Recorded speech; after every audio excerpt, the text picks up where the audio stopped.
So 5.2, problem number 1. So we're asked to use Riemann sums to estimate this integral. So our estimate is going to be using 5 rectangles. So in the interval from 0 to 1, if you divide that into 5, everyone is going to be 0.2. So 0.2, 0.4, 0.6, 0.8, and then 1. Now, we're also asked to use midpoints.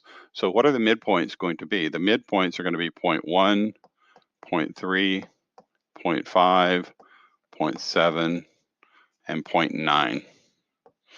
So if I were to estimate this with rectangles, I'm going to use the function value at the midpoints. The width of each rectangle is still going to be 0.2. So my estimate